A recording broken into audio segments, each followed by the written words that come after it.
Yo, what is going on? PartTimerZack here. In today's video, I wanted to talk about a team building guide for punishing gray ravens and just go over essentially the basics. We will be covering different game modes in the future and going from there, but this one is mainly just geared around what you should be kind of expecting for story building, as well as just general tips for team building and going from there. So anyway, guys, before we go ahead and start, make sure to give the video a thumbs up if you guys are enjoying the content, as well as subbing to the channel if you guys are new. But let's go ahead and jump into the video. So a question I was kind of getting asked is, what does elements mean, and what does the energy symbol next to this little thing mean? So, and how do you check that essentially? So if you go into somebody like Cam, who's a little bit more interesting, has two little symbols here, you might be wondering, how do I even check that to see what type of unit this guy is besides just looking on the wiki? So essentially you want to go down to details, and it'll actually show you that Cam is a 50-50. So he's physical 50 and dark 50. So basically all that means is that his damage that he's doing, it has a 50-50 between being physical and dark. So essentially he's doing a certain type of damage, and that becomes a little bit more prevalent in some of the different game modes, as story is just more of a, you want to just work on somebody who has like 100% physical or a high physical,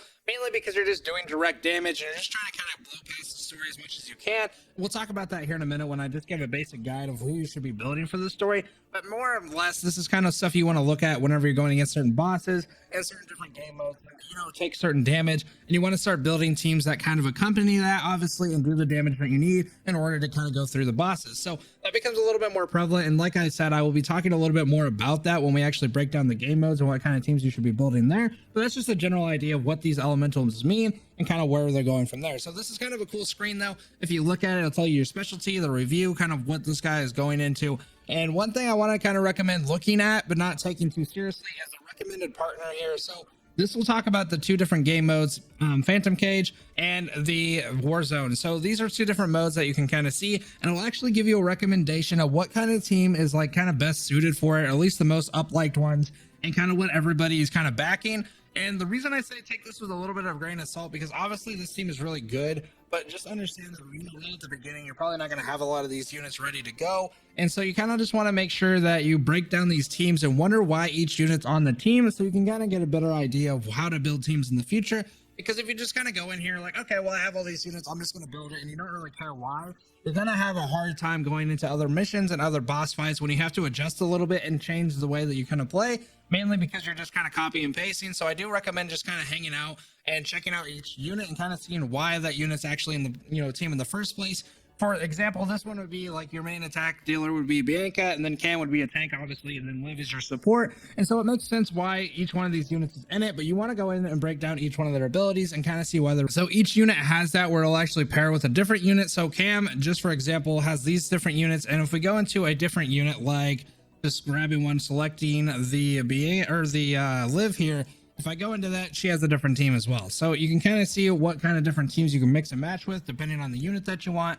Also, another little thing you can check out is the recommended equipment. Again, this is just like the top tier stuff. Most of you guys aren't going to have a lot of this stuff, mainly because, you know what, we're not that far in the game yet. So it's just basically giving you a guide of what to kind of look for when you get to that point, and what kind of memories, and stuff like that is a little bit more prominent. You can definitely click on it and see like, oh, this is what exactly it does. And so it gives you a good idea of exactly what you can kind of look for essentially at the end game, or towards the end game anyway, because I would kind of recommend that this is more end game type of stuff, especially because some of these stuff you're not even going to get until towards the end game. So just take it with a grain of salt and just kind of more or less look at it of why it's actually building the team it is, or the units and stuff like that for memories and the equipment that it's essentially using, and get a little bit more of an idea of why it's building that instead of just taking it full force.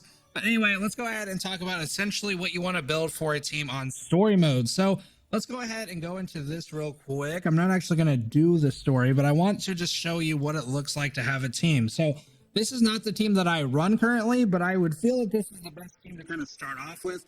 So if you don't have Bianca, you can definitely get her at the 7-day mark. So if you go into your reward event here, you can see that after 7 days, you actually get her.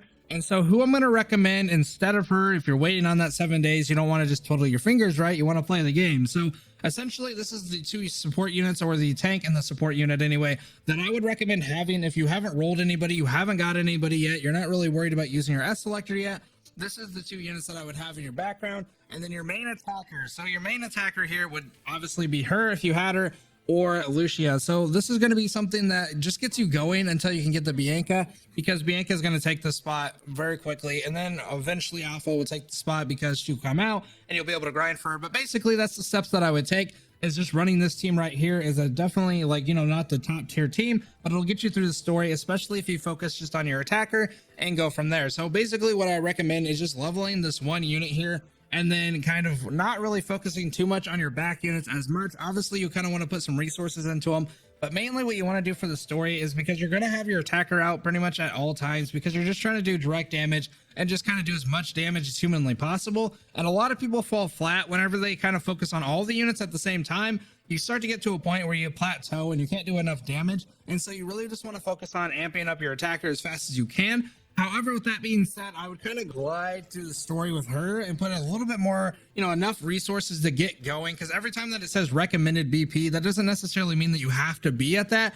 There are times when I've been way lower than that and I've completed the mission. So I would definitely just recommend checking it out and seeing kind of where you're going from there, because you don't want to put too many resources into her, because like I said, in 7 days or less than that, obviously like 5 days, you're going to be replacing her for Bianca. So that's kind of what I recommend at the beginning. Obviously, if you have better units, you know, you have the S version of Nanami, you could definitely put her in, or you have the S version of Liv, you could definitely put her in. So it's mainly just the fact that you want an attacker, you want a tank, and you want some sort of support healer. So that's kind of the basics of story anyway. It gets a little bit more complicated because you got to worry about elemental stuff and all that kind of stuff when it goes into the different modes.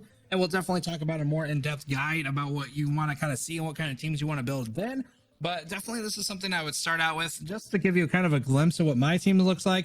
This is what I am running currently. I will have Cam as my, you know, tank, because I was lucky enough to get him. But this is what I've been running. B-Liv is definitely a really good unit to start off. If you really want to use the S selector for S-Liv, I could definitely make this team like almost top tier essentially. Whenever I get alpha, it would be a really good team. But I'm not necessarily sure who I want to use my S selector on. I might end up using it for a different attacker. I'm not necessarily sure. But anyway, this is kind of what I'm looking at right now, and just the general tips that I wanted to give you. If you guys want to see some stuff like breaking down memories and what you kind of should be focusing on, gears and leveling and all that kind of stuff, we could definitely talk about that. But like I said, the main thing you really want to be focusing on right now is just getting your attacker a high level and kind of promoting them as much as you can, evolving them as much as you can, and going from there. So I haven't even put that much resources into Bianca, but if you didn't know, you can go into here, you can level up the different things, you know, you can get these skill points from the resources and then just go from there. So as you can see, you can level up all kinds of different things. Their active skills, their passives. Obviously I need to go in here and actually do all this stuff and unlock this stuff, because I have been kind of neglecting it. But overall, that's kind of what you want to look for, is just upgrading the attacker as much as you. That's pretty much who you're going to be grinding with the most of the time. So anyway, guys, I will see you in the next one. Have a good rest of your night, guys. Peace.